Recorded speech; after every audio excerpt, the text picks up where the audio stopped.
The movie starts in Alaska, back in the year 1979. A man named Carl is in the forest, gathering wood. At the same time, someone nearby is listening to strange radio signals. While Carl is driving his truck, something strange happens. The truck suddenly lifts off the ground and then crashes back down. Carl is shocked. He gets out to see what's going on, and a weird flying object shows up in the sky. Before he can react, it takes him away. The story then jumps to the present time. We meet Isaac, the main character. He's a computer engineer who likes making videos every day and sharing them online. One day, Isaac and his friends send a signal into space. To their surprise, they get a reply. Not long after, Isaac goes on a hike and sees something strange falling from the sky. Other people in town see it too, and the police head to the area. But Isaac gets there first. He finds a UFO lying on the ground. He tries to record it with his camera, but the UFO disappears quickly. Then, out of nowhere, an alien appears behind him. Isaac gets scared and tries to film it, but the alien vanishes again. Isaac runs away. The screen goes black. When the screen comes back, 3 days have passed. Isaac had been lying unconscious in the same place where he saw the alien. Now, there are strange marks on his hand. He checks his camera and finds a video of the aliens taking him, but the recording suddenly stops. When he goes back home, strange things begin to happen. His TV vanishes and reappears by itself. This makes Isaac wonder if something is wrong with his mind. Thinking he might be seeing things, he visits a doctor. The doctor looks at an x-ray of Isaac's hand and is shocked. The x-ray shows that Isaac's hand had been cut off before and somehow reattached perfectly. Even the doctor finds it hard to believe. Later at work, Isaac shows a video of the alien to one of his co-workers, but his friend doesn't believe it. He thinks the video is fake.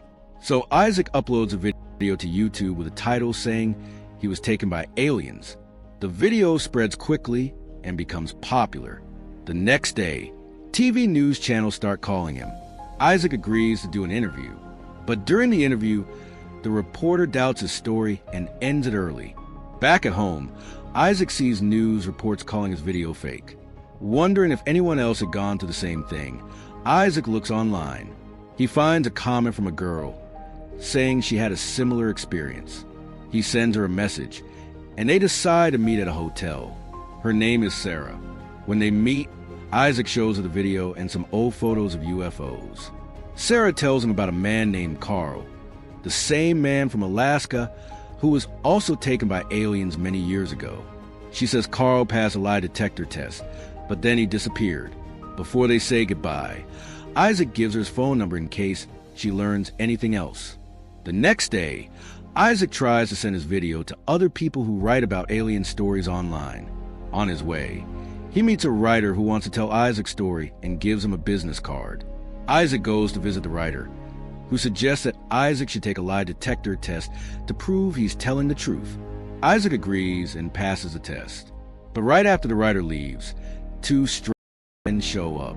They are government agents who want to keep alien sightings secret. They catch Isaac and take him away. Isaac wakes up locked in a room, guarded by robot-like androids. Sarah is also captured, but she's in a different room. A screen turns on, and a government officer talks to Isaac. He asks Isaac to help them and shows him some objects, including a picture of Carl. Isaac says he doesn't know anything. Then something strange happens. Isaac uses a special power to escape from the room. He finds Sarah and sets her free. They try to escape together, but the building is locked, and androids chase after them. Isaac uses his powers again to open and close doors to help them get away. The officer, watching from a screen, tells his team that Isaac and Sarah are heading toward Carl. He tells them to follow and learn everything they can. Isaac and Sarah get away and end up in a quiet area. They stop at a small restaurant. Isaac tells Sarah that he can find Carl's location if he gets on the internet. They ask around, and a girl gives them directions to a hacker who might be able to help. But the androids find them again, so they have to run. When they meet the hacker, he tells them that the group chasing them is a secret part of the United Nations. This group works in secret and doesn't want anyone to know about aliens. The hacker also says he already broke into the group's computer system. Isaac asks him to find Carl. The hacker uses his laptop and internet to track Carl's exact location. He's hiding somewhere in Canada. The hacker is able to video call Carl, the man who was taken by aliens years ago. Isaac tells Carl everything that happened to him. He explains how he and his friend sent a signal into space and got strange data back. Isaac isn't sure if it was real or just some mistake. Carl asks to see the satellite data. So Isaac tells the hacker to get it from NASA's website. The hacker quickly downloads the files and sends them to Carl. Carl looks at the data using his special computer. He turns the signals into an audio file. After listening to it, Carl says the signal really did come from aliens. He says they're going to arrive on Earth in exactly 5 days at 4 p.m. Carl warns Isaac to hide and to throw away any electronic devices. This way, the secret agency won't be able to find or track him. Then the video call ends. Isaac decides that they need to go to Canada and find Carl before the aliens get here. But the secret agency finds out and starts following them. Isaac, Sarah, and the hacker travel all night and finally get to Canada. To keep going, they take a train. Meanwhile, robot-like android agents are also following them. They're walking along the train tracks to catch up. The hacker gives Isaac and Sarah masks to hide their faces from the scanners. When the androids get on the train and start checking passengers, one of them becomes suspicious of Isaac. It attacks, but Isaac and Sarah escape by climbing onto the roof of the train. The hacker hides inside. One of the androids climbs after Isaac, but falls off. Another one is pushed off the train by the hacker. Eventually, they reach Carl's cabin.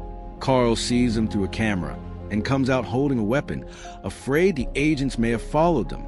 He puts special devices on their wrists.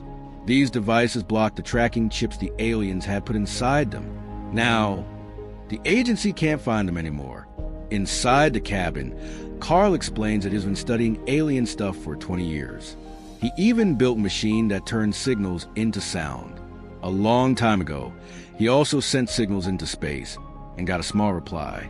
But the reply Isaac got was much stronger and more important. Just 5 minutes before the aliens are supposed to arrive, they hear weird sounds from outside. Isaac goes to check and ends up being chased by another alien. The screen goes black. Next, everyone is back inside Carl's cabin, and the alien is now with them.